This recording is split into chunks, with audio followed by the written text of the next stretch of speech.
నమస్తే అన్న అందరికీ నమస్కారం. కుమార్తె పెళ్లి జీర్ణించుకోలేని ఒక తండ్రి మనం చూసుకుంటే కాలయముడయ్యాడు. వివరాల్లోకి వెళితే ఆ యొక్క అమ్మాయి కులాంతర వివాహంతో కుటుంబ పరువు పోతుందంటూ బిడ్డ ప్రాణాలు తీసేందుకు తెగించాడు. ఆమె చేతికి ఉరితాడునిచ్చి చెట్టెక్కించాడు. చావాలంటూ బెదిరించాడు.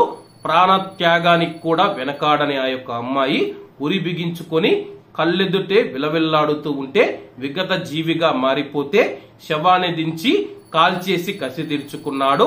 అలాగే అనంతపురం జిల్లా గుంతకల్లులో ఈ యొక్క దారుణం చోటు చేసుకుంది.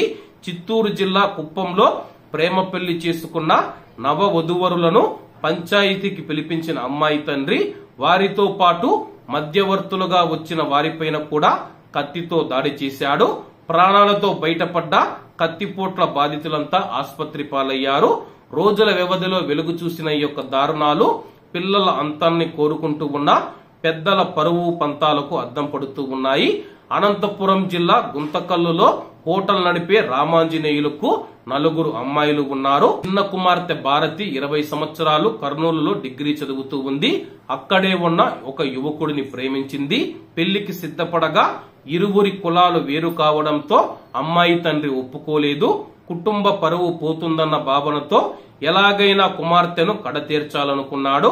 మార్చి 1 భారతిని ద్విచక్ర వాహనంపై ఎక్కించుకొని గుంతకల్లులోని దర్గా సమీపానికి తీసుకుని వెళ్లాడు.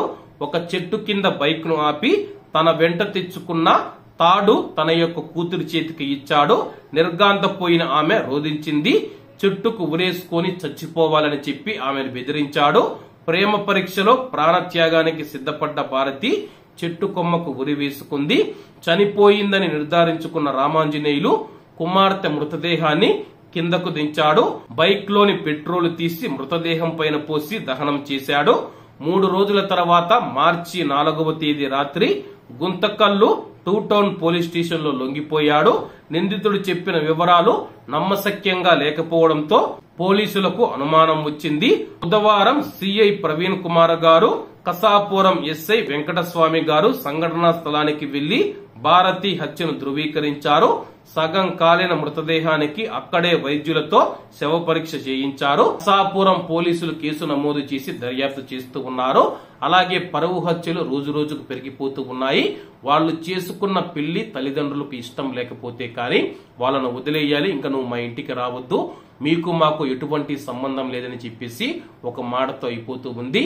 అలాగే బిడ్డలు ఎవరైతే ఉన్నారో ప్రేమ పెళ్లిళ్ళని చెప్పేసి దయచేసి తల్లిదండ్రులను కూడా బాధ పెట్టవద్దు. పరస్పర అంగీకారంతో పెళ్లిళ్లు జరగాలని చెప్పేసి నేనైతే కోరుకుంటూ ఉన్నాను. కాబట్టి అందరూ బాగుండాలి, అందులో మనం ఉండాలి. అందరికీ నమస్తే అన్న, జై హింద్.